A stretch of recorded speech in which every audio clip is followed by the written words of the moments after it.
All right, everybody, I think we're all ready for this. I'd like to call to order the special meeting of the Board of County Commissioners for the date of Thursday, May 26, 2016.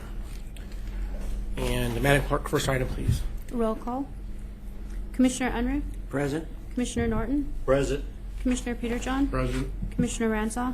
Present. Chairman Howell? Present. All right, thank you very much. Next item, please. New business. Presentation on the 2016 Kansas legislative session.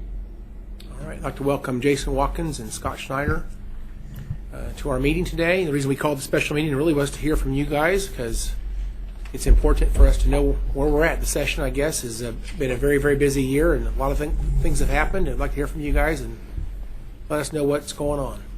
Certainly. Thank you, Mr. Chairman. Jason Watkins with Watkins and Snyder, and Scott Schneider with Watkins and Snyder. I'm going to do just kind of a quick overview of the session, kind of hit some high points.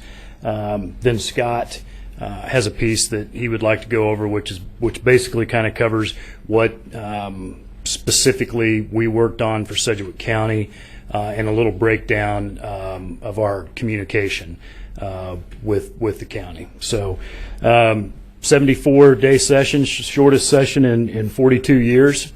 Ended on a Monday morning at about 3 a.m. It's interesting, 61 bills passed during the regular session, 63 bills passed during the veto session, which was 5 days. So that's a lot of activity in a very short period of time. Budget-wise, and Mr. Chairman, you've been up there and are familiar with how the budgets work. Interesting budget bill this year. At one point, the legislature found themselves in about a $200 million hole in terms of a budget deficit. To get out of town, they basically sent a bill to the governor that says, Governor, you figure out how to balance. Here's some things that you can do. They did prohibit him from giving any cuts to K through 12. But otherwise, it's just kind of up to the governor to balance. That's a unique approach, of course, to balancing the budget. So unique, in fact, that before the governor could sign it, he actually had to make some allotments, which is legislative speak for cuts, in order for it to be, for the bill to be constitutional. So far, the budget's being balanced by transfers from KDOT, a 35% cut to the Medicaid provider fee, along with one cut of $17 million to higher ed, and additional cuts to higher ed will be on the way. On the tax side of the ledger, a few bills of interest. There was a bill, a clean bill actually, to repeal the tax exemption for LLC income. That got 45 votes, well short of the 63. I think that was a surprise based on maybe the number of legislators who had been talking about the fact that a change needed to occur with that. A lot of those legislators didn't end up voting for that. And I mentioned that it was a clean bill because previous attempts to roll that tax exemption back might have been coupled with something else that wasn't found favorable by a legislator. And so, well, I wanted to vote to repeal the LLC tax, but I couldn't because of this one provision. This was a clean bill. I share that with you because I think folks are curious about where are we going on this. And you really got the sense after that vote and in the days after that vote that because it did so poorly that the appetite for folks to try to bring that back up is not going to be very high, at least in the next few years. But we'll see where that goes. I think all of you are well aware of the property tax lid that passed last session. That was brought back up this session, moved to an effective date of 2018. There are exceptions in there. One of the major exceptions, public safety. I talked to a business group earlier today and said, you know, this CPI issue where you'll have to vote if there's going to be property taxes increasing beyond CPI, probably unlikely that you see that take place in Sedgwick County and the city of Wichita. Management of both of those cities, I think, has slowed the growth of property taxes in the last several years. And I think the other major component of that is that if you're going to see a need for that vote to take place, it's probably because there's been a natural disaster or some sort of need on the public safety side, which would forego the requirement of that vote. Final thing on taxes, we'll see what happens during the veto session. The veto session is June 1st. Typically, the veto session, not the veto session, sine die. Sine die typically is just the ceremonial closing of the legislature. No action is ever taken. However, there was a bill that passed the House and the Senate unanimously that would allow for some or certain tax appeals to go to the district court level with new information being presented. Again, nobody voted against that bill, and the governor vetoed it. So there's talk that they're going to try to get enough people into Topeka to try to override that veto. We'll see what happens on that end. Do want to talk quickly about two local government preemption bills that were passed that I think the county would need to pay attention to.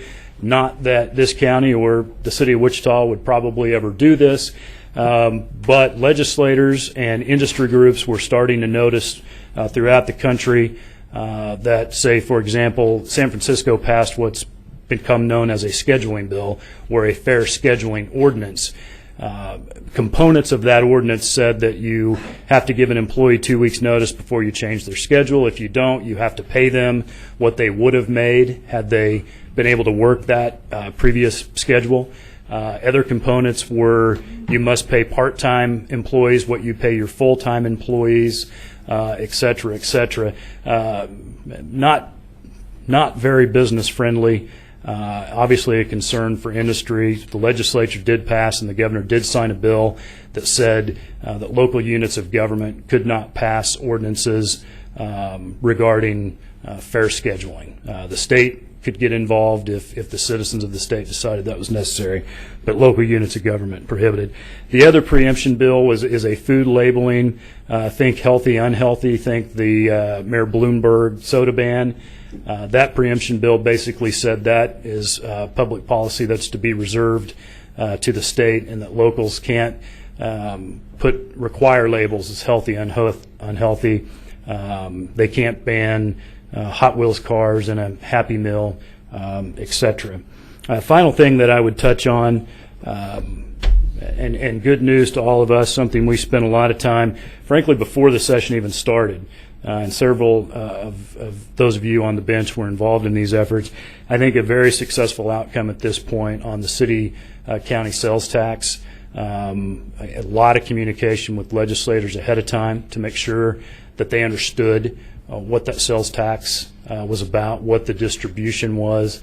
I've spent quite a bit of time with Commissioner Unruh before session and then during session talking about this issue. I think you find yourself today in a scenario where there is about zero legislative support for changing that. And so we're going to take a little bit of credit there for doing our job, but also want to give credit to you, the commissioners, that were so involved in communicating with legislative leadership and helping us in that effort. So, Mr. Chairman, if it's okay with you, I'll turn it over to Mr. Snyder, and he'll kind of go over the communication plan. Thank you, Mr. Chairman, commissioners. I was asked by the chairman to try to summarize the work effort that we made, and oftentimes in lobbying it is difficult to say, here's the effort, here's what here's the time, the hours spent, because it does mold together and flow together. But what I did do is go back through our communications, whether they're emails or newsletters, and try to quantify the types of communications that we shared. And in a 74-day session, I think the numbers were very interesting from my perspective to see how Jason and I internally managed the communication. And we had 304 different emails that I received. And they're not just individual emails. Those are email chains of different conversations that were going on. So that's about 4 a day that we had going on at any one time. And my query started back in October, but if you just look at it through the session, we had weekly phone calls with both as you guys asked for, the chairman and I believe Commissioner Ranzau, we also opened ourselves up to anybody who wanted to talk to us, and we sure appreciate Commissioner Unruh for reaching out, especially on the sales tax piece. His voice in that helped us communicate across a broader gap than we might have been able to do ourselves. We had 10 weekly newsletters that we pushed out to your communications team, and then you used internally. We tracked in our bill tracker, which is separate from the legal department's bill tracker. We tracked 119 bills and assigned those to Sedgwick County account.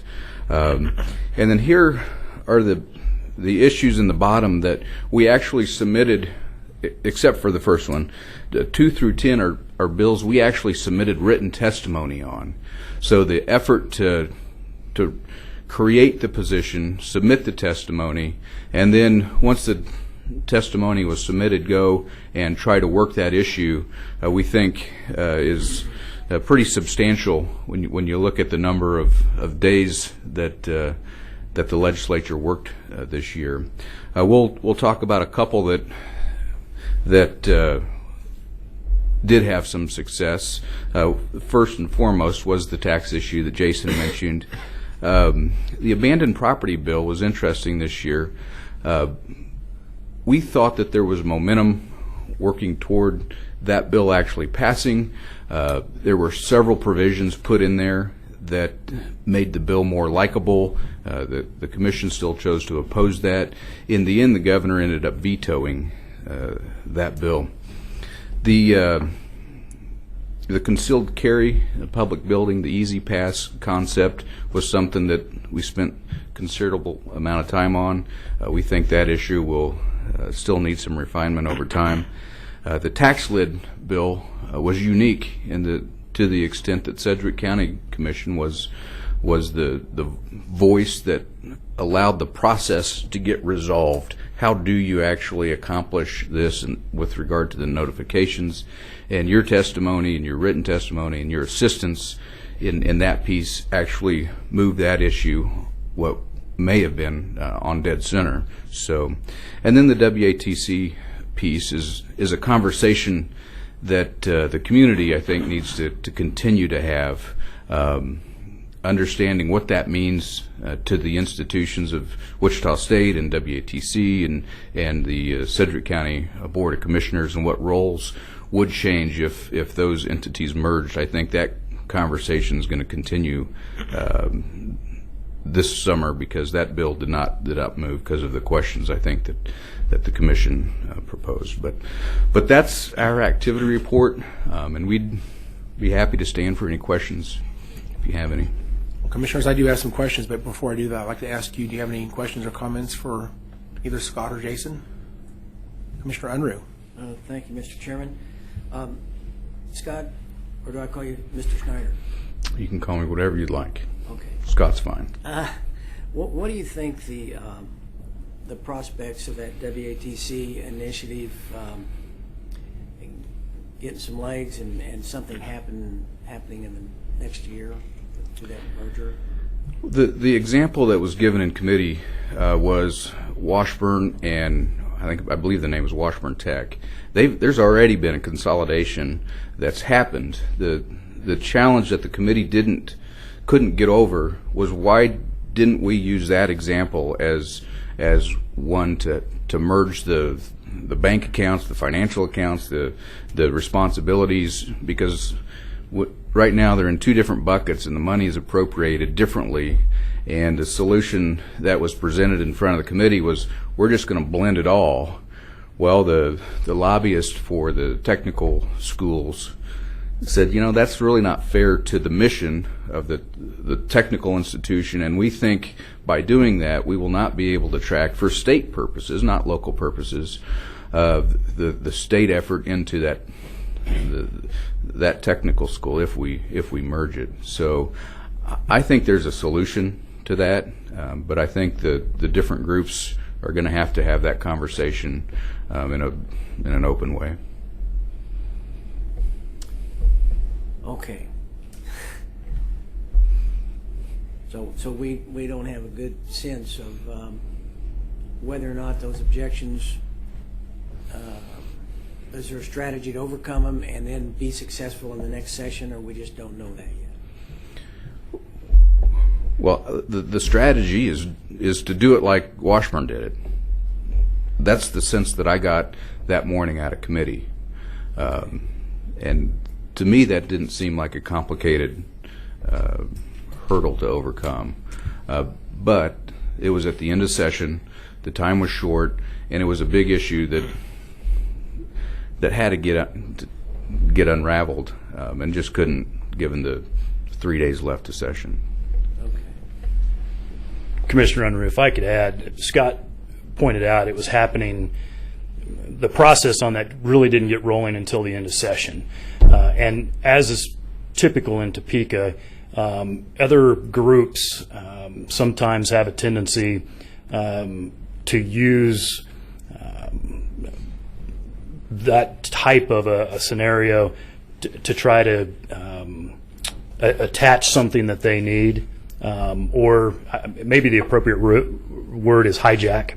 And I think that because it got started late, because the communication with the legislature didn't take place until towards the end of the session, I think there were other groups that saw this as an opportunity to kind of hold this bill hostage and make demands for certain things that they wanted. I think by getting the process started sooner, as in this summer, this fall, working with legislators, working with more of the community partners, I think you can avoid maybe putting yourself at risk, and maybe have a little more control over your bill and your proposal and where you want it to go. Okay. Well, thank you. On that particular issue, I understand Senator Masterson and Senator Abrams were proponents of that. Is that correct? Do you know of that merger? Were they helpful in moving that forward? And I think Senator Arbke was opposing. That's what I remember. Those are all very influential and powerful senators. And I just like to say that this might be a good time this summer to continue that discussion and find out what are their concerns and see if we can develop some type of solution, or basically address those concerns. Because I have great respect for all three of those senators, but I think they're on far ends of the spectrum, different opposing viewpoints. So it's an opportunity for us, I think. When you think about the community colleges, they're all over the state of Kansas. You'd probably be really challenged to find a single legislator who doesn't have a community college touching their legislative district. And so if the community colleges are going to step up and voice strong concern, that's going to bring opponents out against your proposal. And that's part of what happened here as well. And I think with Senator Arbke, that's where his concerns were founded. And I would say also, this came up so quickly towards the end of the session that really the commission here didn't really spend much time talking about this, and probably not like we need to. Obviously, it impacts us a number of different ways. We've got funding to WSU and funding to WATC. So I think that we ought to at least be comfortable with what's being proposed from those two organizations and take a position, which I don't think we have not really had that conversation like we need to, in my opinion. So we have some opportunities for that from our commission as well. Commissioner Ranzau? Yeah, along that same line, my biggest disappointment, I had some concerns about the whole idea, but one of my biggest disappointments is we weren't even consulted on this issue. WATC or WSU, neither one came and talked to us about this, and I'm somewhat perplexed by that. So I think we need to be included in that conversation. Let me just throw out there that our contract with you, does it continue over the summer and into it's an important point to note, because some of the best work happens right now. There obviously the election process is going on, but most of the guys that are running that are incumbents, my opinion is more than likely most of them will be back next year. We have a chance to engage them and find out what they're thinking and continue to move our ideas forward. And so this is an opportunity for us to continue work. Just because the session's over doesn't mean that lobbyists sit back on their hands and do nothing, right? And so I know that process will continue. So we have a chance, I guess, to continue to talk about this and work this issue between now and next January. Talking to the SCEDA board, WATC's education board out there, I know there's very much there's a lot of intention by those members as well as by President Bardo that this is something they're going to continue to work on from now until next session. So this is not an issue that's died in any way. It's just a delay, is the way I'd say it. So we certainly need to continue to be engaged on this particular topic. So I would say also, again, what makes Jason Watkins and Scott Schneider different than what we've had in the past. This is the first time that I'm aware of that Sedgwick County used a professional lobbyist. We have used employees, I think, to deliver testimony sometimes and perhaps talk to legislators, but it hasn't been to the same level. And again, I say that from experience because I was there for 4 years and I've seen you guys work. I know how you operate up there, and I have interfaced with the representatives of the county that have been sent up there to do lobbying on behalf of the county, and in my opinion, it's a huge difference. Some people think lobbyists are bad people simply because they're lobbyists. Like I say, they're experts, and they are good at moving issues forward.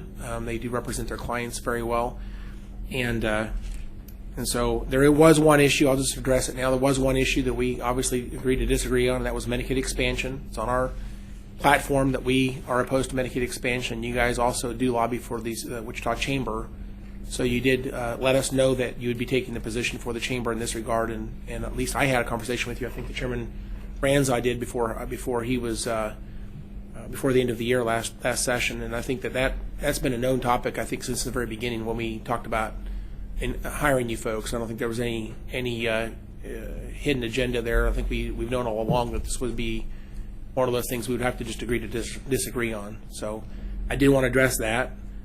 Let me say also, I am proud of Sedgwick County, and I'm proud of the things that you guys have accomplished this year. There's usually